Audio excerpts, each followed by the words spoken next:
세상이 무엇으로 이루어져 있는지 오늘 공부하고 있다.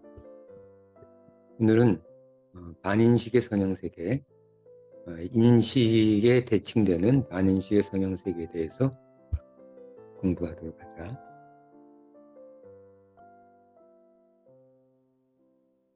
소형으로 나타내면 인식에 대칭되는 반인식의 세계,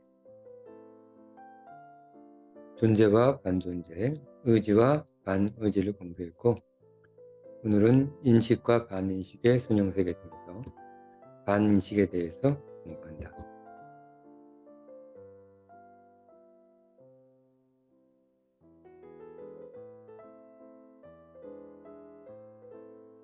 자, 인식의 세계가 양의 세계를 만들듯, 그렇지? 아까 그 도형에서 플러스 양의 세계를 만들지. 반인식의 세계는 음의 수직 세계를 만든다. 반인식의 세계는 성찰을 요구하지 않으며 깊이 생각할 필요가 없어. 반인식.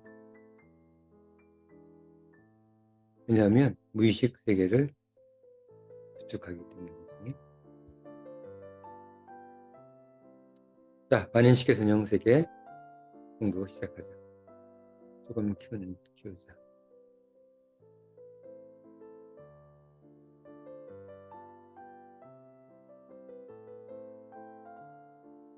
인식의 세계가 양의 수직적 사유세계를 구성하듯이 반인식의 세계는 음의 수직적 사유세계를 구성한다. 금방 읽었던 부분이지. 반인식의 세계는 성찰을 요구하지 않으며 무의식 세계를 구성한다. 무의식의 세계.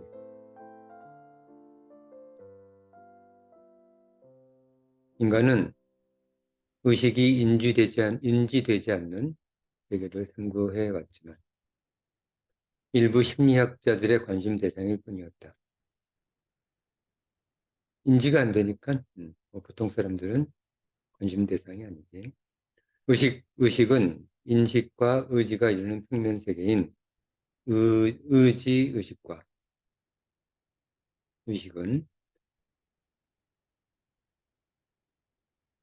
의식과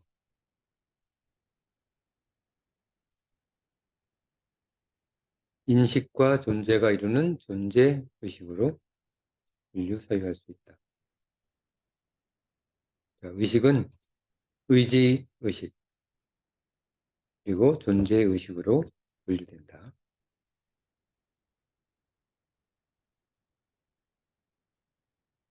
자, 잘 기억해 두고 의지 인식과 존재 의식.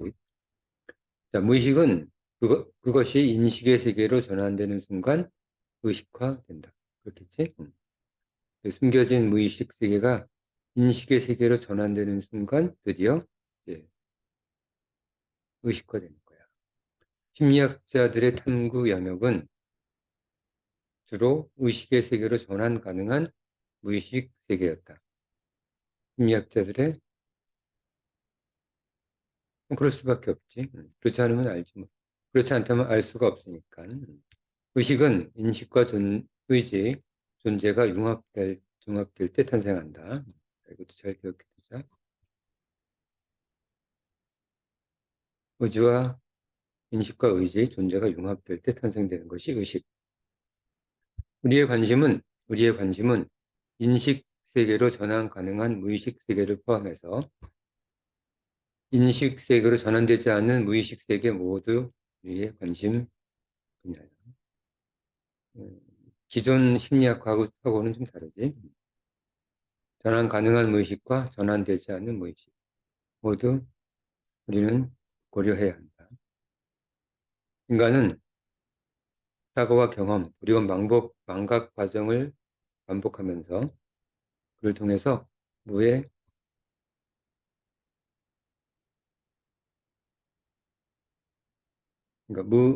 무의식을 축적하게 되며 이와 같은 무의식을 경험적 반인식으로 정의한다. 자, 경험적 반인식. 또한 자신의 사고와 경험을 통하지 않고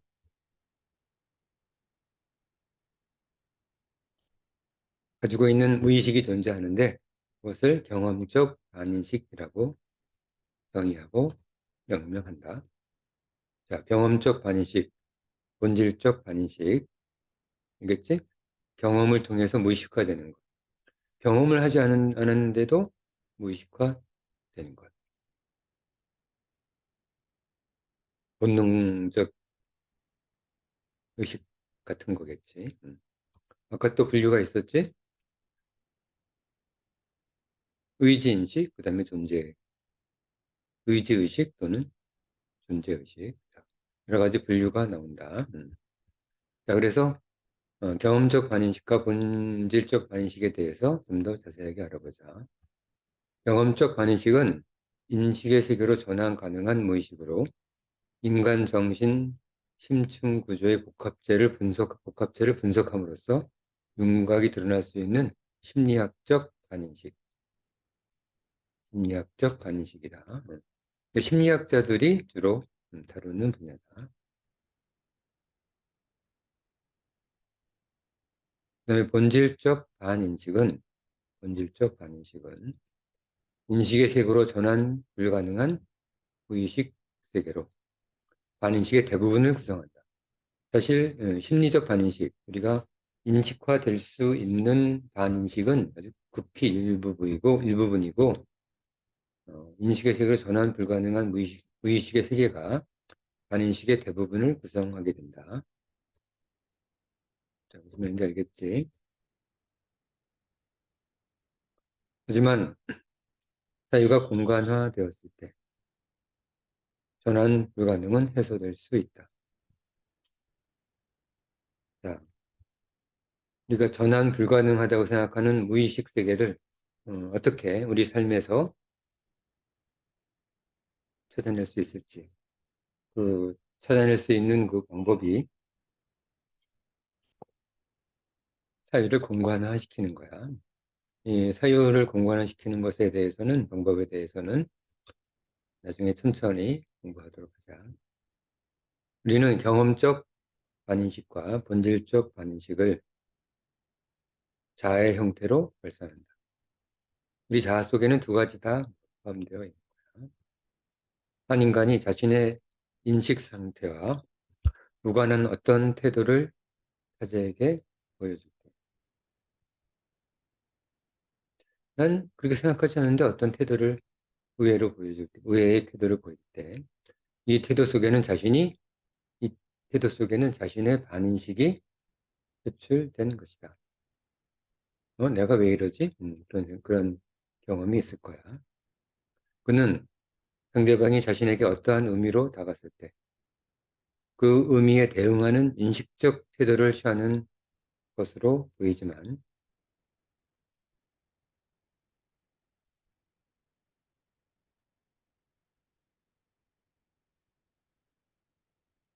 사실은 자신의 반인식 상태를 표출하는 경우가 많다. 예를 들면,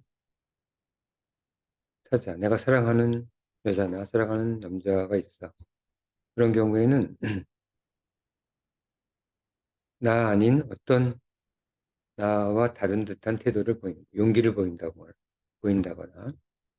좀 더 여성스러운 모습을 보인다거나, 이런 것들이 자신의 반인식 상태에 표출이 되는 거다. 타자에게 나타나는 자신의 특별한 경우, 타자에게 나타내는 자신은 타자에게 나타내는 자신은 특별한 경우를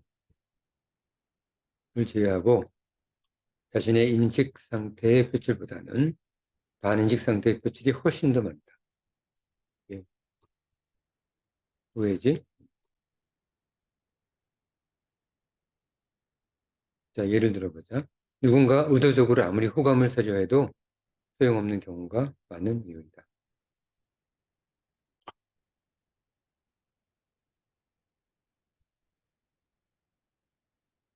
아무리 그런 척 해도 소용없다는 거야. 반인식이, 반인식의 상태가 표출되는 거야.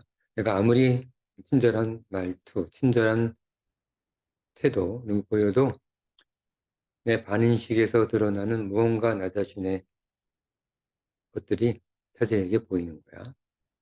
그러니까 아무리 호감을 사려 해도 소용없는 이유지. 반인식은 하루아침에 구성되지는 않는다. 오랜 기간 이들이 모여 자아를 이룬다. 그렇겠지. 그러므로 눈에 띄는 자신의 자아 변화를 이루려면 오랜 기간이 필요하다.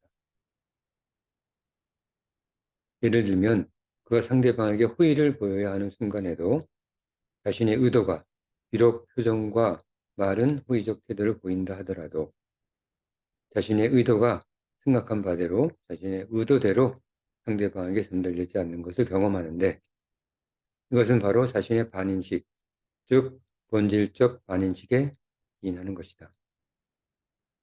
아무리 자기가 그런 척해도 소용없는 방법이 안 되는 거야. 너무 급히 서둘러도 소용없는 일이다.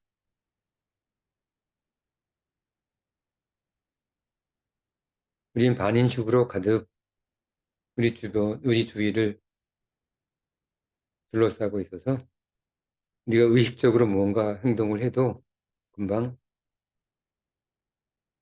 발각이 되는 거야. 타자에게. 인식의 세계가 사실적 인식 세계와 원리적 인식 세계로 구성되듯이 사실 인식, 원리 인식, 원리를 탐구해서 미래를 예측하는 게 원리 인식이라고 했었지. 그리고 한 가지가 더 있었지. 이렇게 배우지는 않았지만 사실적 사실 인식과 원리 인식, 그다음에 또 하나가 뭐였지? 진리 인식이었지. 자, 잘 기억이 안 나면 앞 강의를 보고선 확인하자. 자, 인식의 세계가 사실적 인식 세계와 원리적 인식으로 구성되듯이 반인식 또한 사실적 반인식과 원리적 반인식으로 구성된다.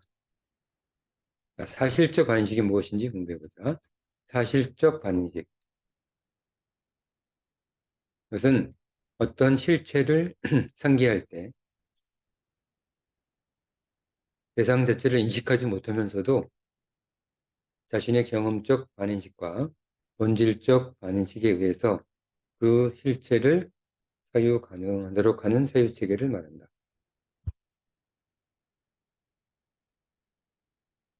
실제로 경험해보지 않았는데 내가 여러 가지 경험을 비슷한 유사한 경험을 해서 그것을 유추 가능한 반인식. 이게 사실적 반인식이다. 예를 들어보자. 예를 들면 우주에 존재할 것으로 인정되는 무한대의 질량의 블랙홀의 생성을 사유할 때 블랙홀 자신의 사유 속에서 그 실체가 보이듯이 인식될 때 사실적 반인식을 경험한다. 자, 블랙홀을 통해서 우리는 사실적 반인식을 경험할 수 있는 거야. 자, 우리는 절대로 무한대 블랙홀과 같은 무한대 질량에 의해 생성되는 블랙홀을 경험할 수 없으며 그것을 인식할 수도 없는 듯하지만 그렇지. 우린 절대로 경험할 수 없어. 하지만 우리의 눈앞에는 블랙홀의 실체가 펼쳐진다. 이 실체가 바로 사실적 반인식의 결과.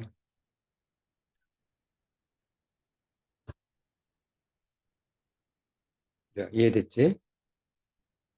경험도 하지 않았고 인식할 수도 없는 세계는 존재하는 것인가? 존재하지 않는 것인가? 경험도 안 했고 경험도 없었고 생각할 수도 없는 세계인데 이게 정말 존재한다고 말할 수 있는 것인가? 이런 흥미로운 주제지. 나에게 불가능한 것은 다른 모두에게 불가능한가? 분명 그렇지 않다. 그런 거야, 그렇지? 분명 그렇지 않은 거야. 동물들 또는 아이들이 아픔의 경험을 통해 행동의 제한을 받듯이 우리의 사유도 크게 다르지 않다. 우리는 사유가 제한되는 거야. 자, 원리적 반인식은 뭔가 보자. 원리적 반인식은 어떤 대상의 원리를 생각할 때 그 대상의 원리를 인식하지 못하면서 경험적 반인식과 본질적 반인식을 통해서 그 대상의 원리가 사유 가능하도록 하는 사유세계. 경험도 없고 그 본질도 알 수 없는데 그 대상의 원리가 사유 가능하도록 하는 사유세계야. 세계야. 아주 신비로운 세계가 되겠지. 신비로운 세계. 예를 들면 저녁 태양의 노을을 직시하는 눈초리를 가진 자를 매력적으로 인지했다면 어렵지 않게 원리적 반인식에 이해가 되는 거다. 자, 이게 왜 원리적 반인식에 이해가 되는지는 자, 천천히 스스로 생각해봐. 우리는 다른 어떤 그가 즐겁게 웃는 모습의 눈동자 속에서 전혀 연관성을 가지지 않는 원리가 적용되지 않는 그 노을 아래에 눈초리를 사유할 수 있는 거지. 원리가 적용되지 않는 거다.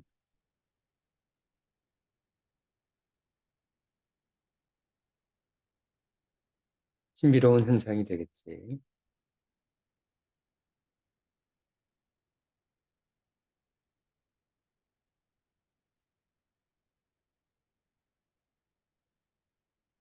이와 같이 그 원리가 전혀 인지되지는 않지만 어떤 미지의 원리,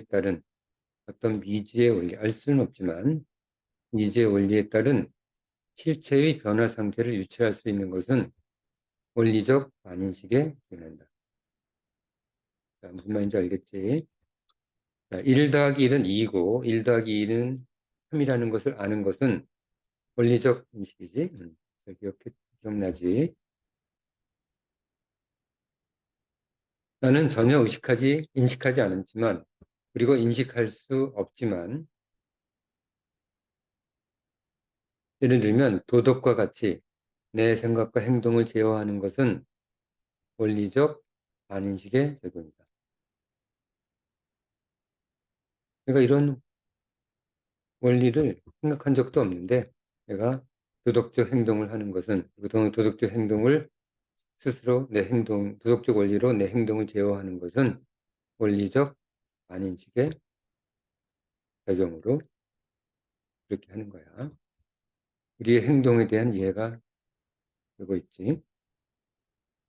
이 원리적 반인식은 노장사상적 선지에 조금 가깝다. 관과 노장사상. 진리 상태의 급격한 증대, 깨달음이 되겠지.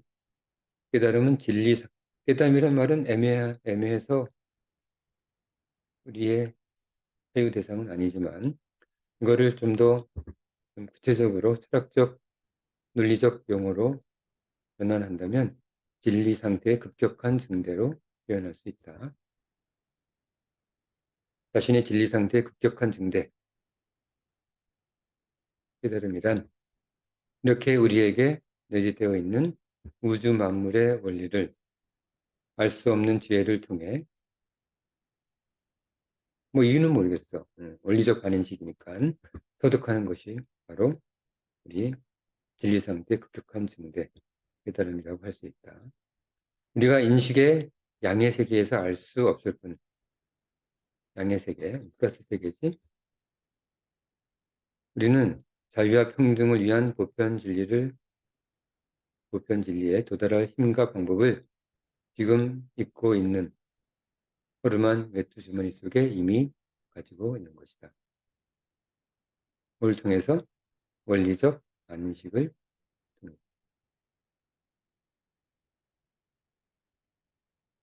우리는 보편 진리에 도달할 힘을 이미 허름한 외투 주머니 속에 이미 가지고 있다는 것을 잊지 않도록 하자. 자, 반인식은 전혀 그 모습을 나타내지 않는 음의 세계를 구성하고 있다. 그렇지? 음의 세계. 반인식의 세계는 다시 한번 도형으로 보자. 자, 여기가 드러나는 세계, 양의 인식 세계야. 드러나는 세계. 양의 인식. 여기는 드러나지 않는 음의 인식 세계, 반인식의 세계가 되겠다.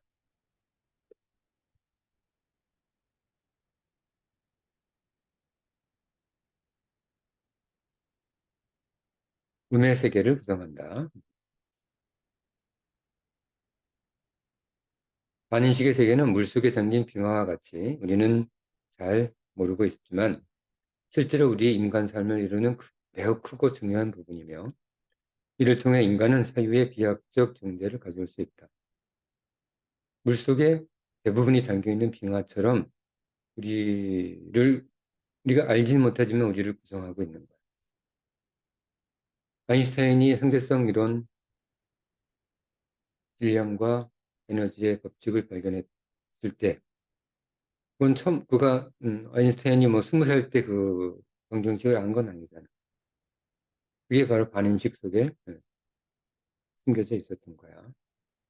반인식 속에 숨겨져 있는 그런 것들을 아인슈타인은 인식 세계로 옮긴 거고 보통 사람들은 그걸 인식 세계로 옮기지 못한 거지. 이 반인식의 세계는 그래서 사유의 비약적 존재를 일으킬 수 있는 우리의 중요한 대상이 됩니다. 반인식은 인식의 세계로 전환 가능 여부에 따라 경험적 반인식,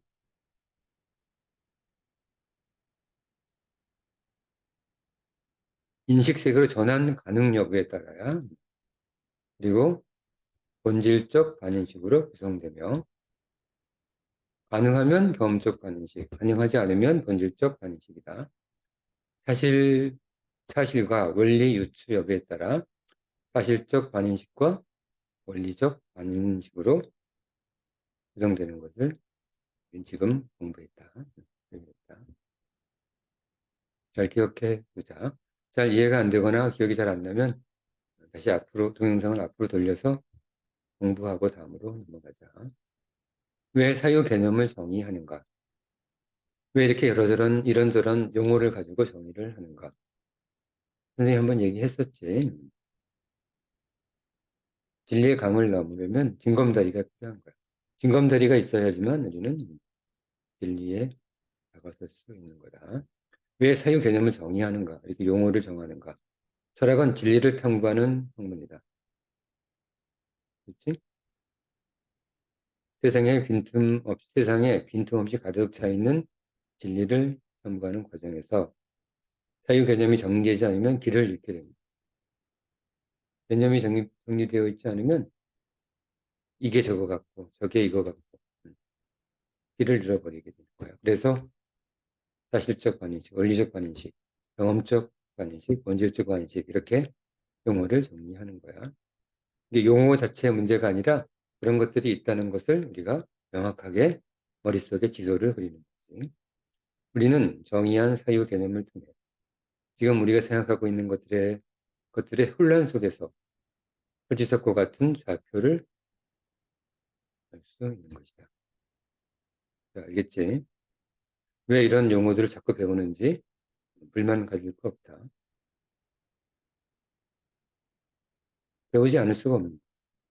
어렵더라도 그것을 인지하는 자만이 진리의 대지에 흔들리지 않고 서 있을 수 있다. 우리는 인식, 반인식 세계의 본질을 탐구하고 있으며 각각의 세계가 어떻게 구성되고 있는지 생각하고 있다. 그렇지? 존재, 의지, 인식의 종합적 삶의 사유 원리가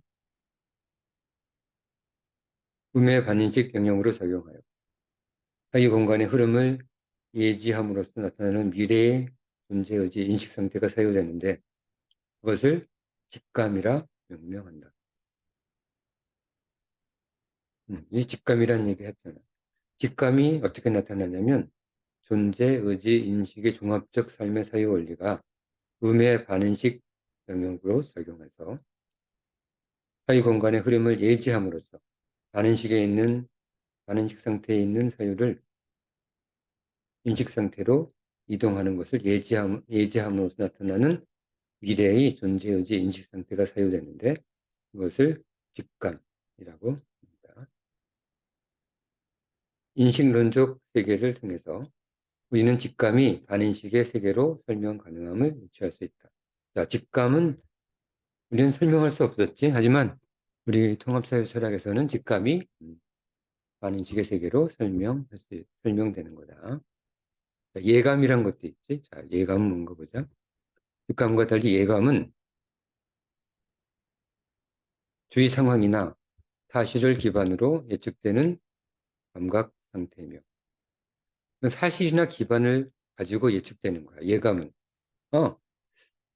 내가 저기 구름이 뭐 쭉 있어서 이건 비가 올 것 같아. 그런 예감이 있는 거지.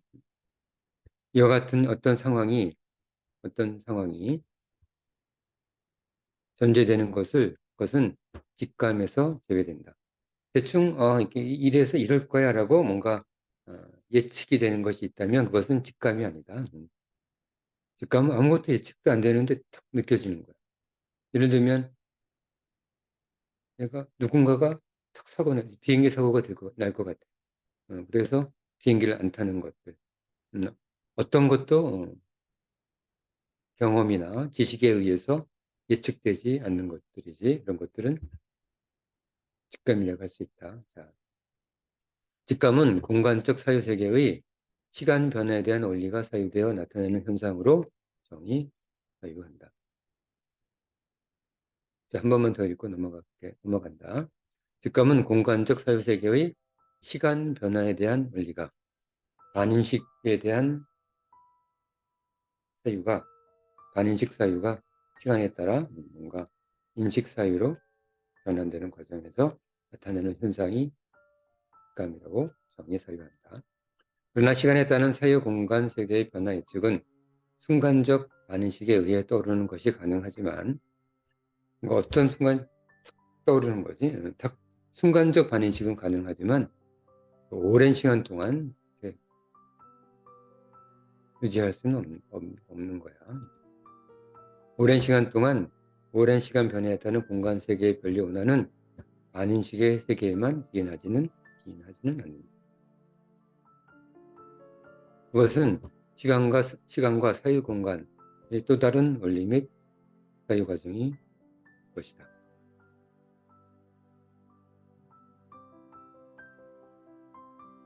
시간이 사유 공간에 미치는 영향에 대해서 시간 사유 철학에 대해서 관심 있는 사람은 공부해보도록 하자. 이는 우리가 앞으로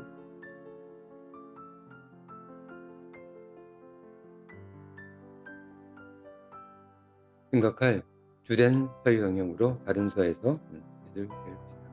다른 기회에 다시 한번 우리 공부하게 될 거야. 우린 공부할 게 참 많다.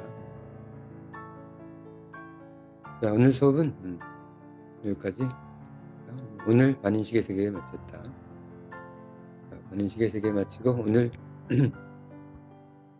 공부했고 다음 시간에는 인식과 반인식의 선형 세계를 종합적으로 계통적으로 공부하도록 하자. 다음 시간까지만 마치면 이제 존재, 반존재, 선형세계, 의지와 반의지의 선형세계, 존재와 반인식의 선형세계가 전부 완성되게 된다. 자, 선형세계가 완성이 되면 그다음부터는 어디로 가겠어?